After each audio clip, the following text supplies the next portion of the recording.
Haríamos bien en prestar atención a las palabras pronunciadas por Cristo a Moisés en la zarza ardiente. Interesante. ¿Y qué dice? Quita tu calzado de tus pies, porque el lugar que tú estás, tierra santa es. Si nos quedamos ahí, decimos, entonces este tema, mejor no lo toquemos. Dice ahí que se debe, cuando se debe estudiar este tema, se tiene que hacer ¿con qué dice? Con cuidado. Y a veces cuando leemos solo esta parte, decimos, bueno, entonces mejor no toco nada, mejor no nos metamos a estudiar ese tema. Pero ahora leamos el contexto, lo que viene antes y lo que sigue después. Miren lo interesante. Ahora sí, empecemos a leer. La humanidad del Hijo de Dios es todo para ¿quiénes? ¿No le da gloria a Dios por eso? ¿De qué está hablando? No está hablando de su divinidad, está hablando de la humanidad. ¿De quién? De Cristo. Es todo para ¿quiénes? Para nosotros. Es la cadena áurea que dice que une nuestra alma con Cristo, y mediante Cristo con Dios. Esto ha de ser, ahora ¿cómo dice? Si vamos entendiendo lo que está diciendo. ¿Se debe estudiar este tema o no se debe estudiar?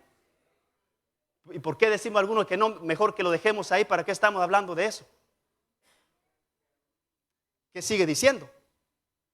Debe de ser nuestro estudio. Cristo fue un verdadero hombre. Dios dio prueba de su humildad al convertirse en hombre. Sin embargo, era Dios, que dice, en la carne. Interesante lo que dice. Ahora aquí viene lo que leímos. Cuando tratemos este tema, haríamos bien de prestar atención con las palabras pronunciadas por Cristo a Moisés en la zarza ardiente. Quita tu calzado de tus pies, porque el lugar que tú estás, ¿qué es? Cuando estudiemos este tema, no estudiemos con la idea que yo voy a sacar mis propias conclusiones. No la idea que porque a veces somos teólogos voy a decir, no, yo esto es lo que creo. Aquí no estamos hablando lo que yo creo.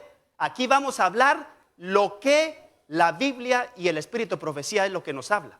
Si yo les digo, yo creo esto, se lo tengo que demostrar con un escrito, está. Si alguien me dice, yo creo en esto y no me lo demuestra con un escrito, está, yo no le creo.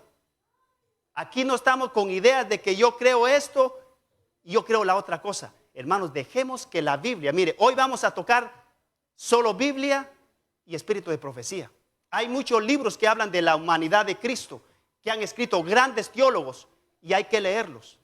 Pero hoy vamos a leer lo que dice la Biblia y el Espíritu de Profecía. ¿Sabe qué? En una vez Elena G. de White puso la Biblia en una mesa, la puso en el centro, y alrededor, ¿sabe qué puso? Los testimonios. ¿Y sabe qué dijo ella? La persona que se guíe por esto nunca va a resbalar, y el enemigo no lo va a poder engañar. Bendito sea su nombre por eso. Quiere decir que la teología adventista, ¿sabe qué es? La Biblia y el Espíritu de Profecía. Si lo dice la Biblia y si lo dice el Espíritu de Profecía, yo no puedo decir absolutamente nada. ¿Estamos de acuerdo en eso? Así que termina entonces, mire como termina esta cita, es interesante. Debiéramos emprender este estudio. Ahora aquí viene lo interesante. ¿Con qué? Usted ha visto que a veces estudia este estudio con humildad. No, lo que queremos es, no, yo digo, no, esto es así, aunque la cosa no sea así. Eso no es estudiarlo con humildad. ¿Y qué sigue más? ¿Qué sigue diciendo? Con humildad del que aprende con un corazón contrito. El estudio de la encarnación de Cristo es un campo, ¿qué dice?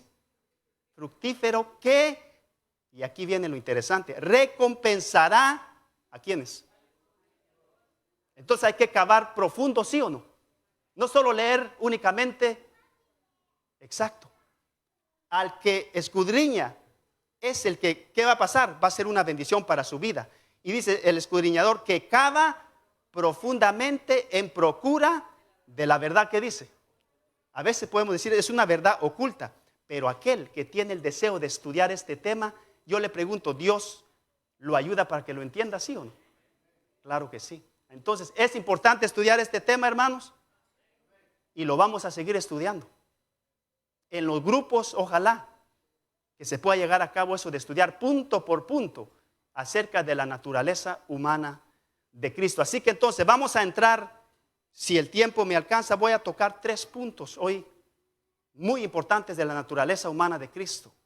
Y uno de lo que yo digo que los problemas es el pecado. ¿Se acuerda que lo vimos un poquito el sábado en la tarde?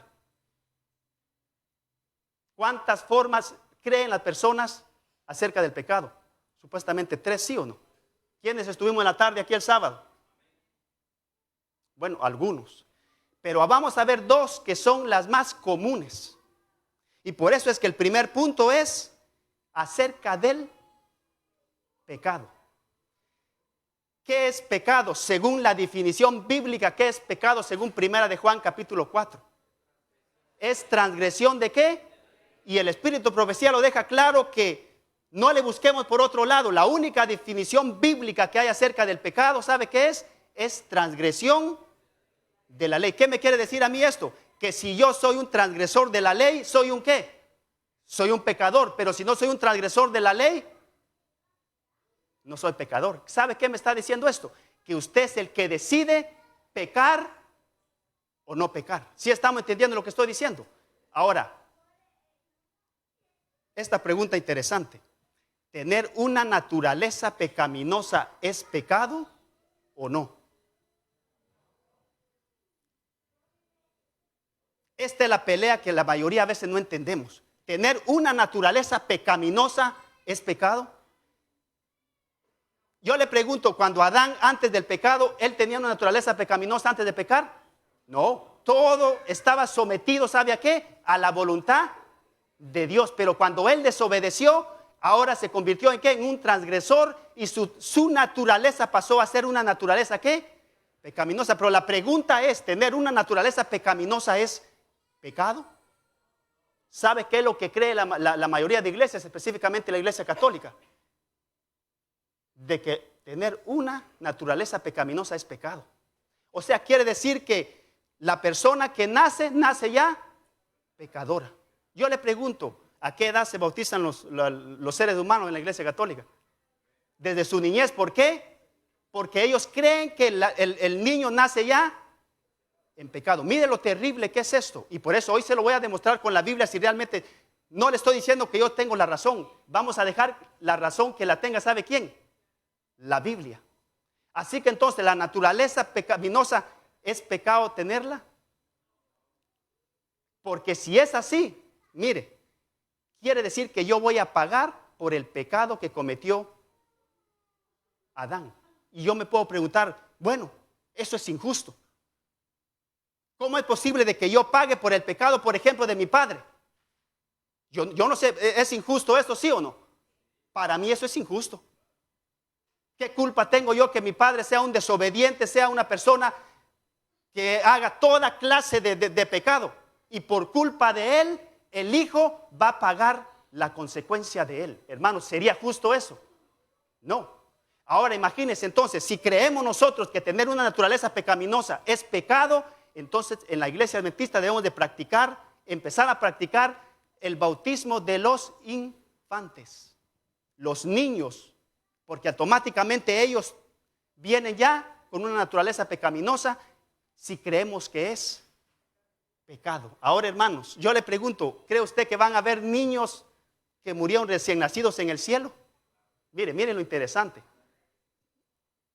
Pero si decimos que ellos ya nacieron pecadores, ¿qué dice la Biblia?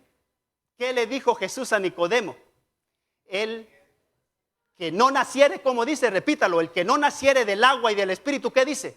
No podrá entrar en el reino de los cielos. Y un niño, yo le pregunto, ¿nació él del agua y del espíritu? No, entonces ¿cómo va a ir al cielo si es pecador? ¿Sí están entendiendo lo que estoy diciendo? Para que diga que no es invento. Lea conmigo esa cita. Cuando los niñitos salen, ¿qué dice ahí? De sus lechos polvorientos, inmediatamente vuelan hacia ¿quiénes? Mire esta cita interesante. Los brazos de sus madres. Se reúnen para nunca más separarse. Pero ahora aquí viene lo triste.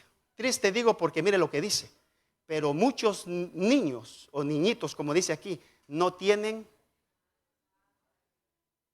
Ahora, ¿por qué? Porque los padres decidieron seguir el pecado. ¿Sí estamos entendiendo lo que estoy diciendo? Pero los niños tienen culpa por eso. Por eso le digo, hermanos, que es de suma importancia entender esto.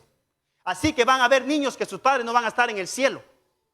¿Quiénes se van a encargar de ellos? Y aquí lo dice la cita. No tienen madre allí. ¿Qué dice ahí? Procuramos en vano escuchar el canto del triunfo. Entonces, con arrobamiento por la madre, los ángeles reciben a los niños sin madres y los conducen hacia el árbol de la vida. Gloria a Dios por eso.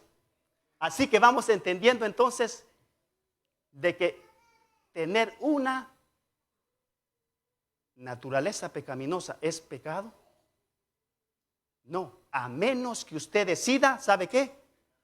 Pecar.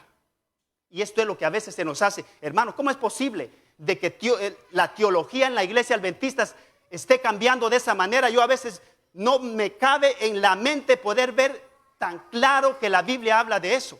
Eso es lo que yo a veces me pregunto. Si tan fácil que está de entenderlo, que incluso hasta los niños lo pueden entender. Así que entonces, ¿creen ustedes que el padre sufre la consecuencia del pecado del hijo o el hijo por el pecado del padre? ¿Qué piensan? Ahora, únicamente aquí yo lo he hablado, pero ahora se lo voy a demostrar bíblicamente qué es lo que dice.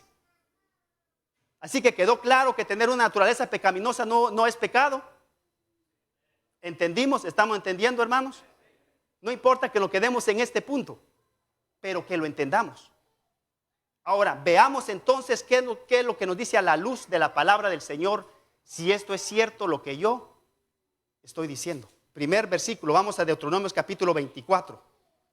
Ahora sí abra su Biblia.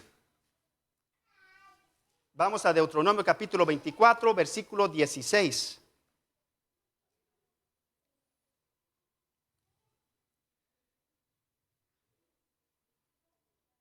Muy bien, ¿estamos por ahí, hermanos? No me quiero quedar mucho tiempo para que me dé tiempo a tocar el otro punto. Dice el versículo 16 del capítulo 24, los padres no morirán ¿por quiénes? Por los hijos, ni los hijos por los padres. Cada uno morirá, ¿cómo dice? Más claro no puede estar lo que dice este versículo, pero ahora vayamos al profeta Ezequiel. Vamos a ver qué es lo que dice Ezequiel capítulo 18. Es un capítulo interesante y quizás lo vamos a leer desde el contexto para entender realmente de lo que estamos hablando. Capítulo 18 del libro de Ezequiel. Algunos quizás lo hemos ya estudiado, pero hay que estudiarlo con cuidado. Capítulo 18 de Ezequiel, vamos a leer del versículo 1 en adelante. ¿Estamos por ahí? Vamos a ver el contexto de qué es lo que está hablando. Dice, vino a mí palabra de Jehová diciendo, ¿qué pensáis vosotros los que usáis este refrán sobre la tierra de Israel? Que dicen los padres, comieron las uvas agrias y los dientes de los hijos tienen la dentera. Versículo 3, estamos por ahí, ¿verdad? Vivo yo, dice Jehová el Señor, que nunca más tendréis por qué usar este refrán en Israel. No hay tiempo para explicar a qué se está refiriendo. Ahí dice el versículo 4, he aquí que toda ¿qué? Toda alma, todas las almas, no toda alma. ¿Cómo dice? Todas las almas son ¿de quién? Son mías como el alma del Padre, así el alma del Hijo es mía. Y ahora ¿cómo termina? El alma que pecare, esa morirá. Y ahora aquí viene el ejemplo. Mire el ejemplo claro. Primero va a poner el ejemplo de una persona justa, una persona que practica la ley de Dios, que obedece la ley de Dios. Y luego va a poner el ejemplo de otra persona que es desobediente. Mire, leamos con cuidado. Síganme en la lectura, versículo 6. El hombre, versículo 5, perdón. El hombre que fuere justo. Está hablando aquí de alguien que hace la justicia, ¿sí o no? Alguien que se porta bien. El hombre que fuere justo e hiciere según el decreto y la justicia. Versículo 6. Que no comiere sobre los montes, ni alzare sus ojos a los ídolos de la casa de Israel, ni violare la mujer de su prójimo, ni llegare a la mujer menstruosa, dice ahí, versículo 7. Ni oprimiere a ninguno que al deudor, volviere su prenda, que no cometiere robo y que diere pan al hambriento y cubriere al desnudo con vestido. Está hablando aquí del que hace todas estas cosas buenas, ¿sí o no? Sigue diciendo, escuche, que no presta intereses ni tomare usura, que da de la maldad, retrajere su mano e hiciere juicio verdadero entre hombre y hombre. Versículo 9. En mis ordenanzas caminare y guardare mis decretos para hacer rectamente. Este es que justo y este vivirá, dice Jehová. Interesante. ¿Entendimos el primer ejemplo que pone? Si alguien practica esto, si no es idólatra, si hace esto el bien para el que lo necesita y el que no se mete con la mujer de su esposa, aquí habla de muchas cosas. El que haga esto, ¿qué dice? Este vivirá. Pero ahora aquí viene el segundo ejemplo. Dice el versículo 14. Pero si el versículo 10 es, ¿verdad? Versículo 10. Mas si engendrare hijo, ahora, si engendrare un ¿qué? Ahora mire lo interesante. Si este hombre que fue justo engendrare un hijo, y ahora mire lo que dice del hijo. Mas si engendrare un hijo, ladrón, derramador de sangre, o que haga algunas cosas de estas, y que no haga las otras, sino que comiere sobre los montes y violare la mujer de su prójimo, al pobre y al menesteroso oprimiere como tierra robos y no devolviere la prenda o alzare sus ojos a los ídolos e hiciere abominaciones. Este está haciendo todo en contra de lo que hizo el padre, ¿sí o no? Todo mal. Ahora sigue diciendo. Y prestare interés y tomare usura, vivirá este. ¿Y qué dice el versículo 13? No vivirá. Todas estas abominaciones hizo, de cierto morirá, y su sangre será, ¿qué dice? Hermano, la Biblia habla tan claro de esto, que uno dice, ¿cómo es posible que no podamos entender esto? Y ahora, ¿qué dice el versículo 14? Pero si engendrare, ahora que fue desobediente engendrare, ahora el hijo de él, ¿qué dice? El cual viere todos los pecados que su padre hizo, y viéndole no hiciere según ellos. Aquí está la clave. El hijo que no sigue el mismo camino del padre, ¿qué va a pasar? ¿Le va a ir bien? Claro que sí. Claro que sí. Y dice el versículo 15, y no comiere sobre los montes ni alzare sus ojos a los ídolos de la casa de Israel, la mujer de su prójimo no violare, ni oprimiere a nadie la prenda, o no tuviere ni cometiere robos, al hambriento diere de su pan y cubriere con vestido al desnudo, y apartare su mano del pobre interés y recibiere perdón y guardare mis decretos. Ahora, ¿qué dice? Y anduviere en mis ordenanzas, este no morirá por la maldad de ¿quién? De su padre, de cierto vivirá. Y aquí vienen los textos con que vamos a terminar este punto. Su padre, por cuanto hizo agravio, despojo violentamente al hermano, e hizo en medio de su pueblo lo que no es bueno, he aquí que él morirá. ¿Por qué? Por su maldad. Versículo 19. Y si dijeres, ¿por qué el hijo no llevará el pecado de su padre? Ahora, ¿por qué no? Porque el hijo hizo según el decreto y la justicia, guardó todos mis estatutos y los cumplió, de cierto, ¿qué dice? Vivirá. ¿Y cómo termina el 20?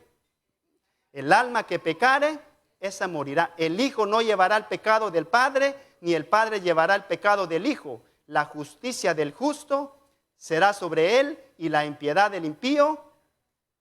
¿Entendimos lo que está diciendo aquí?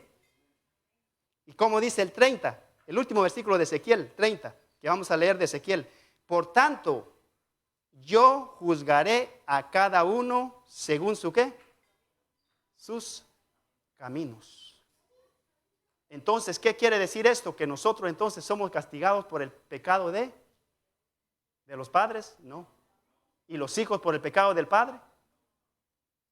Entonces, estamos entendiendo entonces que tener una naturaleza pecaminosa es pecado. Si es pecado, automáticamente, Ezequiel no dijera esto. Automáticamente somos pecadores de nacimiento. Y pues ahí, ya no, ¿para qué vamos a hablar más? ¿Sí estamos entendiendo? Pero muchos pueden preguntarse qué es lo que dice el segundo mandamiento. ¿Qué dice el segundo mandamiento? No te harás imagen ni de ninguna semejanza de lo que está ¿dónde? Arriba en el cielo, ni en la tierra, ni debajo de ¿qué? De las aguas. ¿Y qué es lo que dice? No te inclinarás a ellas ni las honrarás, porque yo soy Jehová tu Dios, ¿qué? Fuerte y celoso. Y ahora aquí viene lo interesante, que visito la maldad de los padres sobre ¿quiénes? Sobre los hijos hasta la tercera y cuarta generación. ¿Cómo entendemos entonces eso? ¿Cuál es la maldición que llega hasta la tercera y la cuarta generación? Es por la culpa del pecado del padre. Por ejemplo, ¿cuál es la primera generación? Por ejemplo, yo soy la primera generación. La segunda es mi hijo. La tercera es el hijo de mi hijo, que sería ¿qué? Mi nieto. Más la cuarta, ¿cuál es? El bisnieto. Quiere decir que si yo me porto mal, si yo soy uno de los desobedientes de Ezequiel que pone aquí ejemplo, quiere decir que por mi culpa la segunda, la tercera y la cuarta llevarán eso. ¿Creen ustedes que es posible así? ¿Cómo entendemos este mandamiento entonces? Bendito sea el nombre de Dios por el espíritu de profecía. Y lo que ella dice tiene lógica lo que dice. Ahora miren, lean conmigo, sí está pasando ahí enfrente, ¿verdad? Es inevitable que los hijos sufran, ¿qué dice? La consecuencia de la maldad de sus padres. Es inevitable, dice ella, que lo sufran, pero, aquí viene lo interesante, pero no son castigados por la culpa de sus, lo vimos en Ezequiel, y aquí lo deja más claro, a no ser que participen de los pecados de estos. ¿Sí entendimos? Ahí está clarísimo. Si yo no sigo el mismo camino de mi padre, yo no voy a pagar por el pecado de él. ¿Se acuerdan los reyes? Los reyes, había un rey que era inicuo hasta lo último, y tan de repente se levantaba el hijo que era rey, totalmente diferente. Ahora, él era castigado porque su padre, que había sido rey, se portó mal. Hermano, la Biblia, yo puedo pasarme aquí unas 2 horas hablándole de eso. Y no, las cosas no son así. Entonces, ¿por qué es que a veces nos cuesta tanto? Y por eso seguimos hablando de lo mismo, la naturaleza de Cristo, porque uno dice, no, es así, si la Biblia está tan clara. Ahora, ¿qué más sigue diciendo? ¿Qué es? ¿Sabe qué es lo que se pasa de generación en generación? Pues aquí lo va a dejar claro el espíritu de profecía. Dice, sin embargo, generalmente los hijos siguen los pasos de ¿quiénes? Y por eso es que esta cita es especialmente, ¿sabe para quiénes? Para nosotros los padres. Porque lastimosamente los hijos en su mayoría, ¿sabe a qué siguen? El ejemplo de los padres. Hermanos, y el espíritu de profecía no se equivoca. Aquí dice en su mayoría, no dice todos, pero en su mayoría siguen el mismo camino. Ahora sigue diciendo, ¿por la qué? Por la herencia y por el ejemplo. Los hijos llegan a ser participantes de los pecados de sus progenitores. Las malas, y aquí viene lo interesante ahora, las malas inclinaciones, el apetito pervertido, la moralidad depravada, además de las enfermedades y la degradación física. ¿Qué dice? Se transmite como un legado de padres a hijos. ¿Hasta cuándo? Y ahora aquí viene lo interesante. Hasta la tercera y cuarta generación. Esta terrible verdad debiera tener un poder solemne para impedir que los hombres sigan una conducta pecaminosa. Hermano, ¿lo entendió? ¿Qué es lo que la maldición que llega hasta la tercera y la cuarta generación? ¿Qué es? El ejemplo que nosotros damos, la enfermedad, los malos hábitos, el carácter, todo eso se pasa de padre a hijo. Pero el hijo no va a sufrir por el pecado ¿de quién? Del padre. ¿Entendimos este punto?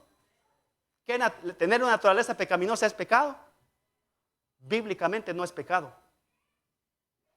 Bíblicamente no es. Llega a ser pecado, y lo vuelvo a repetir otra vez más, cuando usted decide pecar y rebelarse en contra de Dios. Imagínese que Eva hubiera pagado por el pecado, es un ejemplo, y quizás pueden decir no tiene sentido lo que dice, por el pecado de Satanás. ¿Sería justo eso? De que ellos pagaran por el pecado de Satanás, no. ¿Cuál fue el problema? El problema es que ellos obedecieron la voz de ¿quién? De Satanás.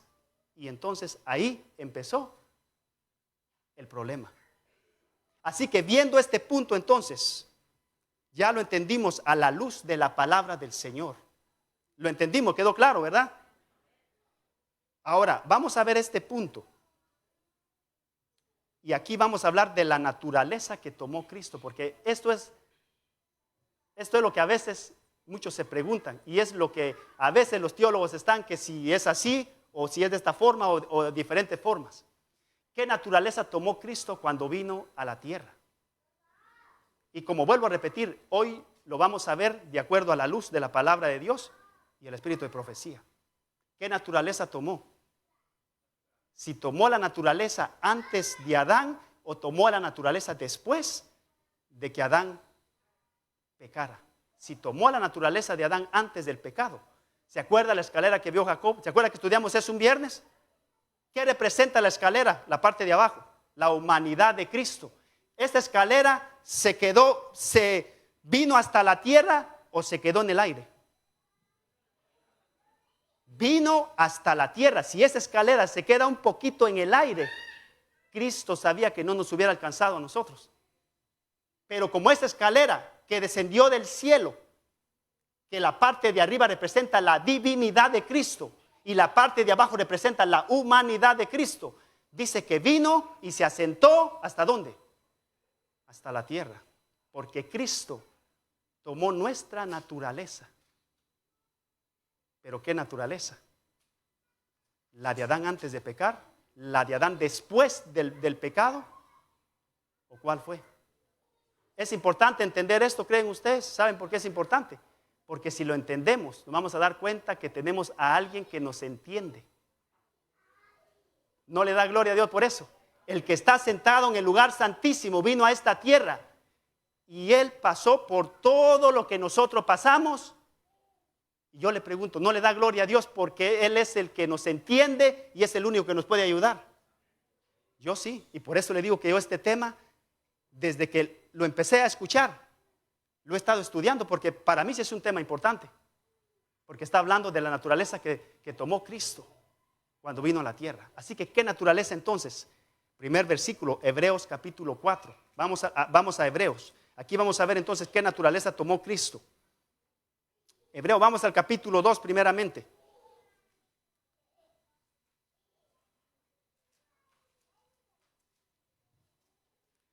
Hebreos capítulo 2 y vamos a ver el versículo 14 al 18. ¿Estamos por ahí? Así que por cuanto los hijos participaron de carne y ¿qué? Y sangre. Vamos a leer con cuidado. Él también participó de ¿qué dice? ¿Participó de lo mismo que nosotros participamos? De carne y sangre. Ahora, ¿qué más sigue diciendo? Para destruir por medio de la muerte al que tenía el imperio de la muerte. Esto es el diablo. Versículo 15. Y librar a todos los que por el temor de la muerte estaban durante toda la vida sujetos a servidumbre. Versículo 16. Porque ciertamente no socorrió a quienes, a los ángeles, sino a quién. ¿Por qué a la descendencia de Abraham? ¿Por qué no dice a la descendencia de Adán antes del pecado? Porque el pecado entró de... ¿Abraham era pecador? ¿Abraham era pecador? ¿Por qué este texto no dice que tomó entonces la condición de qué? De Adán antes del pecado.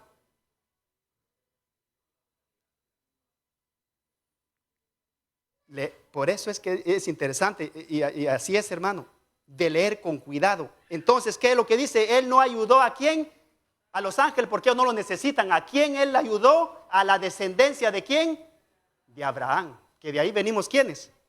Que ahí venimos todos nosotros, así es. a la descendencia de Abraham. Versículo 17, por lo cual debiera de ser, ¿cómo dice? Cuando decimos todo, ¿es todo, sí o no? Así que debiera de ser en todo, ¿qué dice? Y hermanos, no hay tiempo para explicar la semejante, porque como muchos dicen que habla de semejanza, que realmente no es lo mismo, pero por el tiempo no voy a explicar esa parte. Así que por lo cual debiera de ser todo semejante a quienes, a sus hermanos, para venir a ser misericordioso, fiel sumo sacerdote en lo que a Dios se refiere, para expiar los pecados ¿de quién? Del pueblo. Así que entonces debiera de ser, ¿qué dice? Todo semejante a quienes. La pregunta aquí es en este versículo: ¿quiénes son los hermanos de Cristo? Un hermano de Cristo es alguien que no lo ha aceptado como su Salvador. Pongan atención a lo que estoy diciendo. Alguien que está afuera en el mundo, que no ha aceptado el Evangelio, ¿es hermano de Cristo?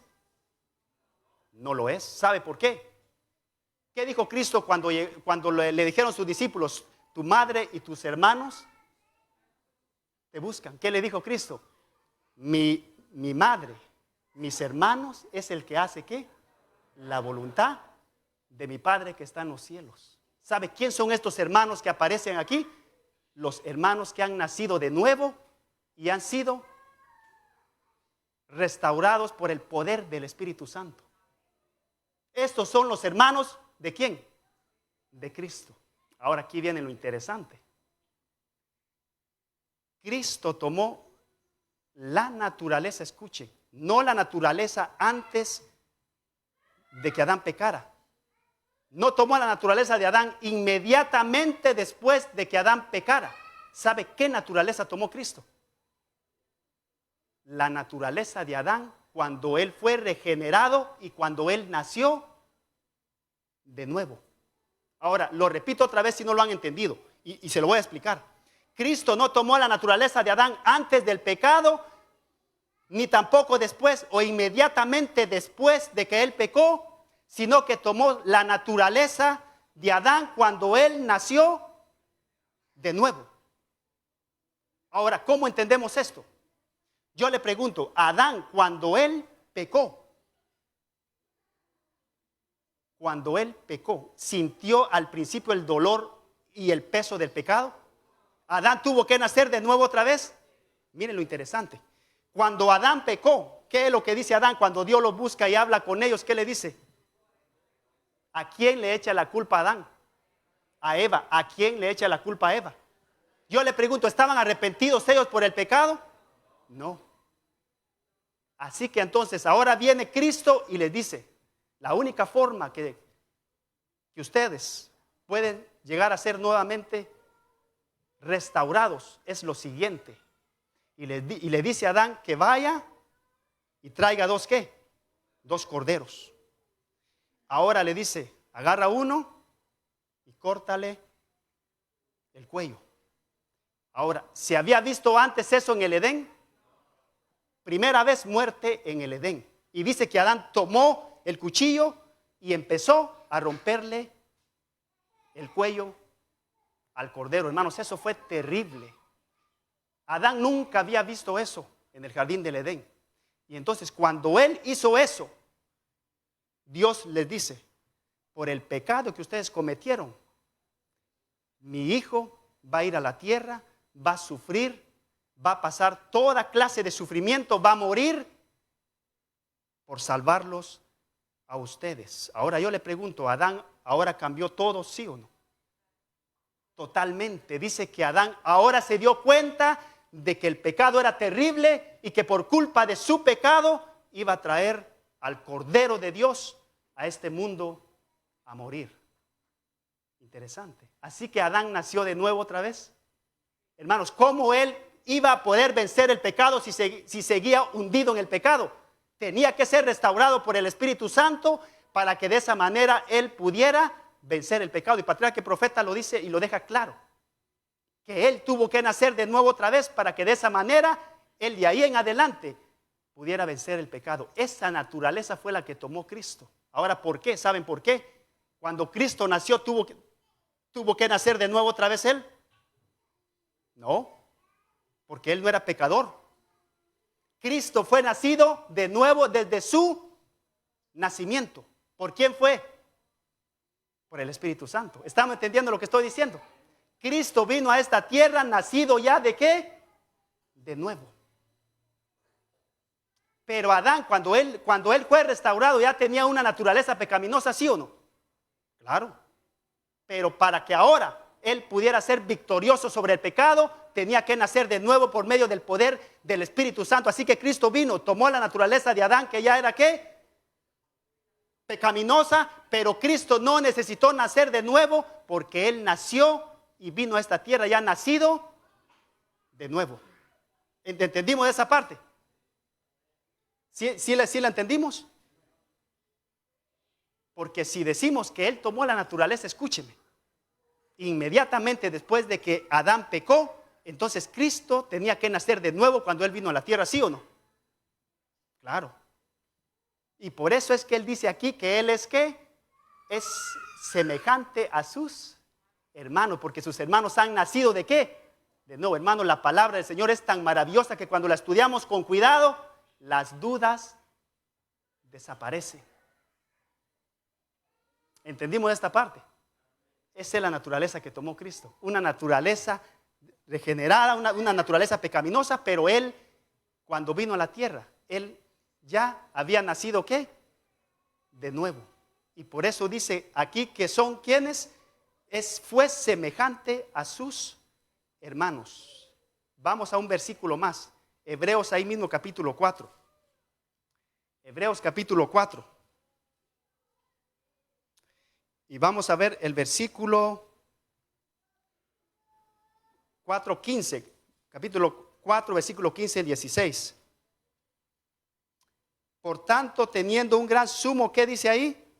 Sacerdote, que traspasó los cielos, Jesús el Hijo de Dios, retengamos nuestra profesión, porque no tenemos un sumo sacerdote que ¿qué?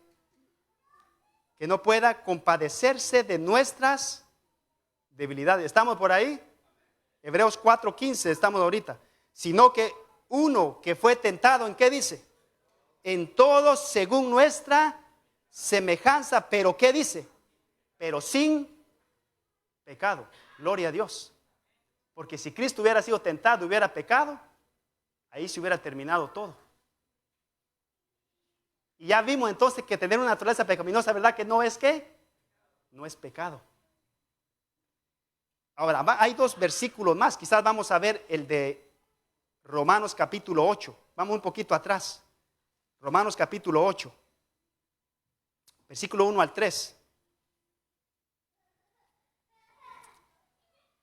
Versículo 1 al 3. ¿Estamos por ahí? Ahora pues ninguna condenación hay para ¿quiénes? Para los que están en Cristo Jesús. Los que no andan conforme a la carne, sino conforme a ¿qué? Son personas que han nacido de nuevo, ¿sí o no? No hay ninguna condenación para ¿quiénes? Para los que han nacido de nuevo. Porque la ley del Espíritu da vida en Cristo Jesús. Me ha librado de la ley de ¿qué dice? Del pecado y de la muerte. Ahora, ¿qué dice el versículo 3? Porque lo que era imposible para la ley, por cuanto era débil por la carne, Dios enviando a su Hijo en semejanza de ¿qué dice ahora? Ahora sí lo dice claro. ¿En semejanza de qué? De pecado. ¿Qué fue lo que hizo? De pecado. A causa del pecado condenó, ¿qué dice? Al pecado en su carne. ¿Cómo condenó él al pecado en su carne? ¿Sabe cómo lo hizo? Con su vida impecable. Con su vida perfecta que él vivió aquí en la tierra. ¿Qué fue lo que hizo? Condenó el pecado en la carne. Así que dice aquí que tomó la naturaleza semejante de ¿qué dice?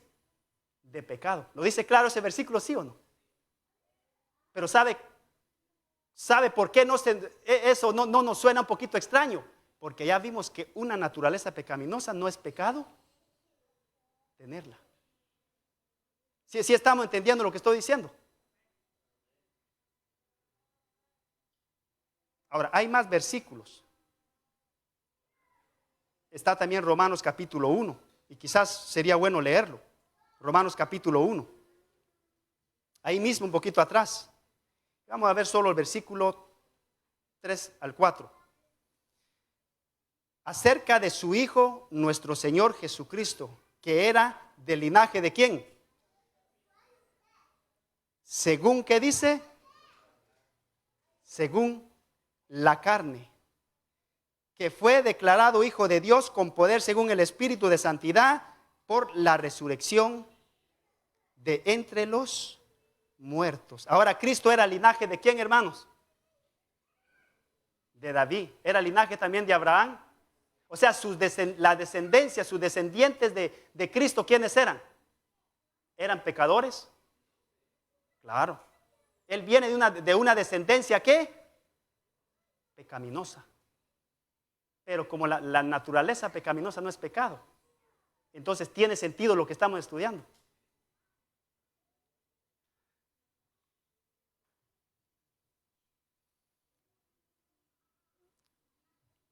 Ahora vamos a ir, ya vimos lo que dice la Biblia, ¿verdad?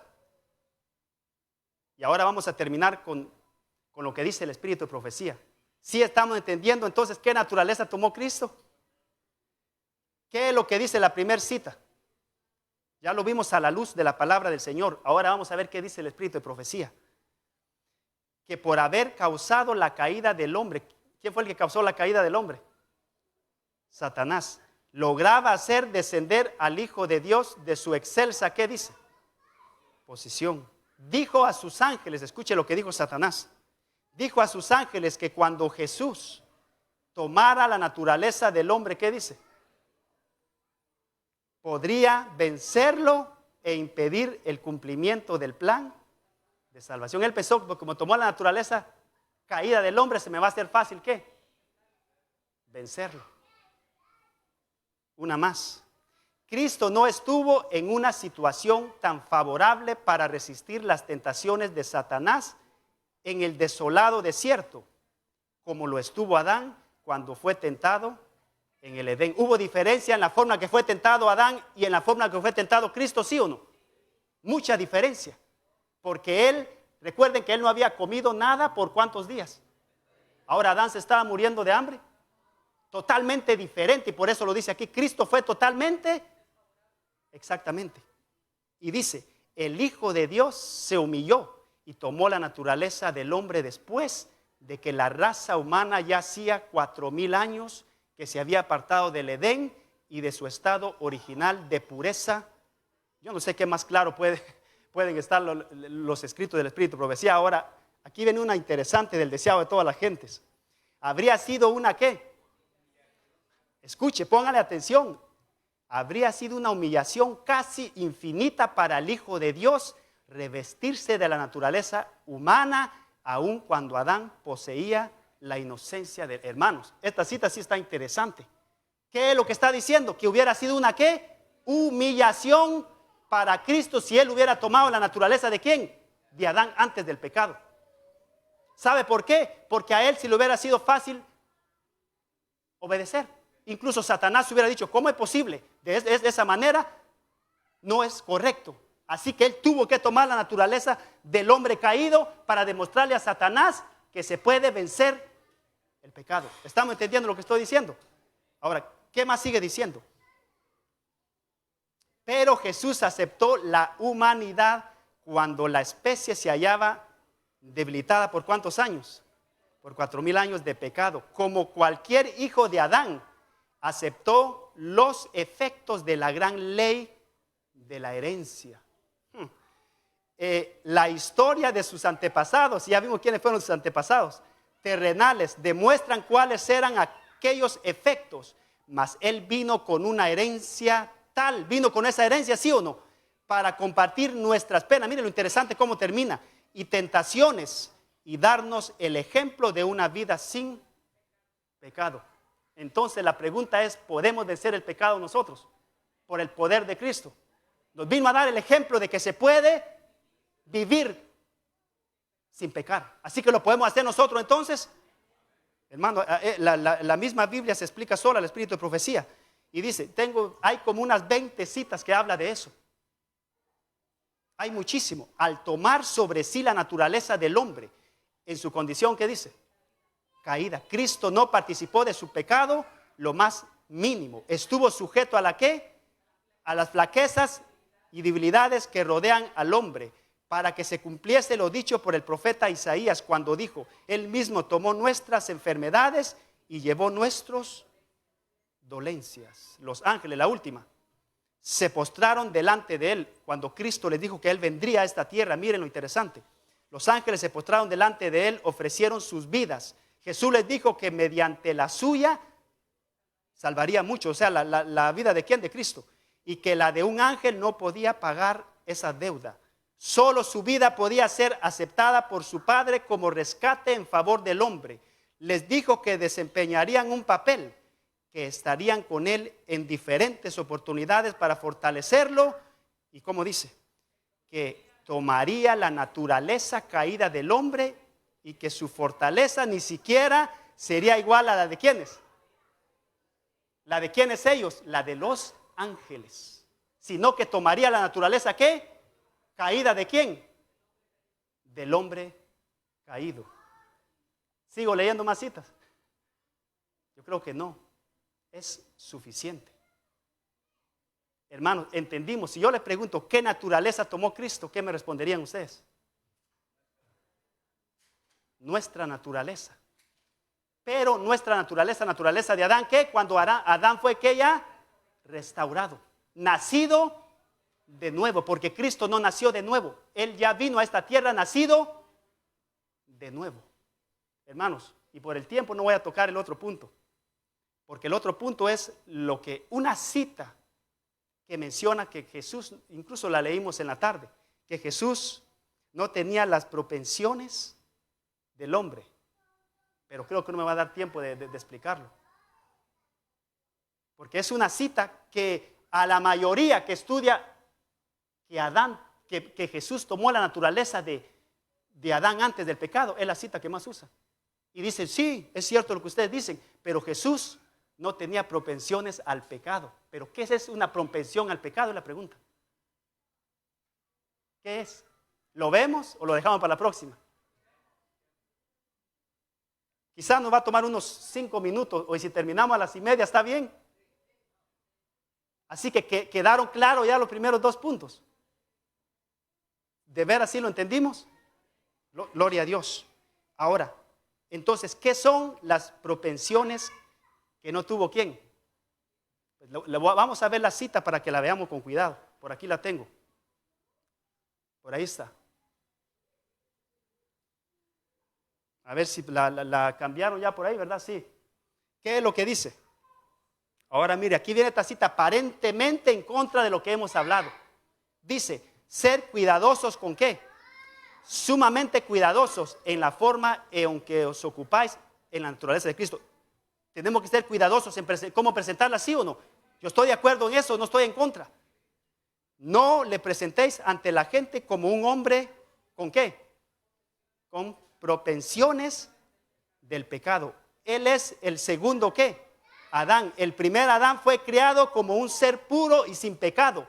Sin una, ¿qué dice? Mancha de pecado sobre él. Era la imagen de Dios. ¿Podía caer? Claro, y cayó. Por la transgresión, por causa del pecado, su posteridad nació ¿con qué?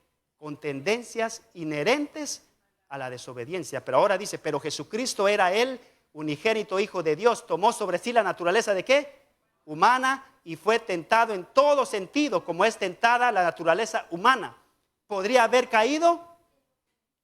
Aquí dice aquí que sí, sí o no. Claro. ¿Cómo es posible de que él podría haber caído si no tenía ninguna qué? Ninguna propensión al pecado. ¿Sí están entendiendo lo que estoy diciendo? Era imposible que él cayera. Si él hubiera tomado la naturaleza de Adán antes del pecado, ¿Adán tenía ya propensiones de pecado antes de pecar? No. Eso lo tuvo ¿cuándo? Después de que él pecó. Así que dice, ¿hubiera caído él? Sí. Pero en ningún momento hubo en él una ¿qué? Una propensión hacia el mal. Fue asediado por las tentaciones en el desierto como lo fue Adán por la tentación. ¿En dónde dice? En el Edén, pero Jesús desobedeció. Ahora, ¿qué es una propensión? ¿Qué significa esta palabra? Propensión al pecado.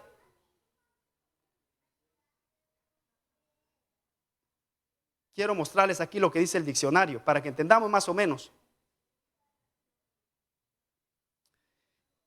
Una propensación es, escuchen, es una inclinación mental, natural o adquirida. Una inclinación es en un sentido moral o disposición a cualquier cosa buena o mala. ¿Qué es una propensión? ¿Sabe qué es? Se lo voy a decir así a ver si lo entiende. Por ejemplo, cuando yo tengo una tentación y yo pienso, escúcheme bien, yo pienso, por ejemplo, me gusta algo, lo quiero para mí, lo quiero tomar. Y lo que yo hago es, pienso y digo, ¿lo tomo o no lo tomo? ¿Verdad que me puse a pensar si lo hago o no lo hago? Y tan de repente decimos, como tenemos el temor de Jehová, decimos, no lo hago. Cristo sabía que no pasó por eso. Cuando Él tenía una tentación en el mismo momento, la cortaba. ¿Estamos entendiendo lo que estoy diciendo? Esa es una propensión. En sí no es pecado cuando nosotros lo hacemos o caemos. Eso es. Así que Cristo no tuvo ninguna, ¿qué dice? Aquí lo dice claro. Ninguna propensión. ¿Por qué? Porque cuando Él era tentado por Satanás, Él no pensaba y decía, ¿será que lo hago o no lo hago? No, en el momento decía, escrito está. O el jalón que dice el hermano, así es. Cristo nunca pensó si lo hacía o no lo hacía. En el momento Él cortaba la tentación. Y hermano, sí es fácil de entenderlo porque el pecado tiene 3 pasos. Ya hemos hablado de eso. Número 1 es ver. Y número 2, ¿qué es? Codiciarlo y luego tomarlo. Así lo dice Santiago. Está número 1, la tentación. Y número 2, la misma tentación. Si cedemos a la tentación, ¿viene qué? La codicia. Y luego la codicia nos lleva ¿a qué? Al pecado. Por ejemplo, David. Cuando David pecó, David dice que salió, estaba tranquilo, descansado en su casa, salió en el terrado de su casa y volteó a ver. ¿Y qué es lo que vio? ¿Era una tentación eso, sí o no? Para que él venciera esa tentación, ¿qué tenía que hacer? Darse la vuelta y entrarse para su casa. ¿Él había pecado en el primer paso? No. ¿Pero qué pasó? Dice que a él le llamó la atención, le gustó, se inclinó por eso y ahí codició. ¿Ya era pecado la codicia? Claro. ¿Y qué pasó después? Número 3. Mandó a preguntar quién era y luego la tomó. ¿Entendimos? Esos son los 3 pasos del pecado. Así que entonces, hermanos, cuando nos digan que Cristo no tuvo ninguna, me cuesta decir la palabra un poquito, propensiones de pecado, quiere decir que Él nunca pensó si lo hago o no lo hago, sino que en el momento Él lo desechaba y cortaba la tentación. Por lo cual deberíamos, ¿qué dice? Practicar, ¿quiénes? Ahora, con el poder de quién pudo vencer Cristo eso. Recuerden que Él dice que cubrió su ¿qué? Su divinidad, ¿con qué? Con la naturaleza del hombre. Ahora yo les pregunto, ¿quién fue el que lo ayudó a Él a vencer aquí en la tierra? Así que nosotros la única forma que podemos vencer es por medio del Espíritu Santo. No digamos que nosotros podemos hacerlo por nosotros mismos, es imposible. Lo hacemos únicamente por el poder del Espíritu Santo. Así que Cristo venció, Cristo vivió una vida santa aquí en la tierra con una naturaleza ¿qué? Pecaminosa, pero Él dice que no pecó.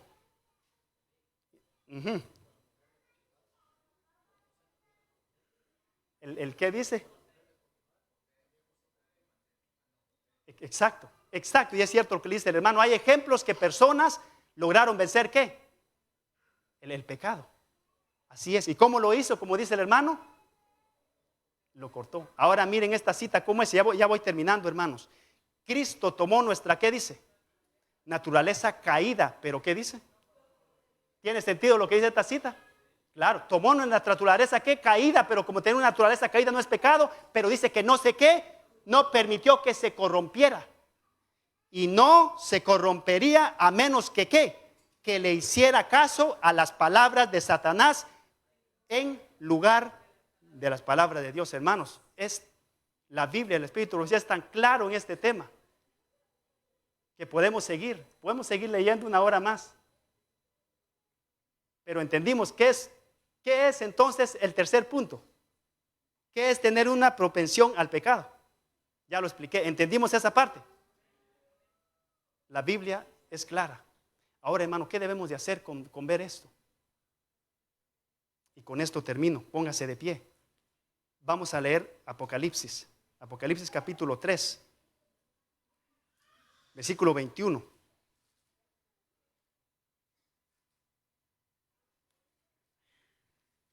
Y sigamos estudiando esto, hermanos, paso por paso.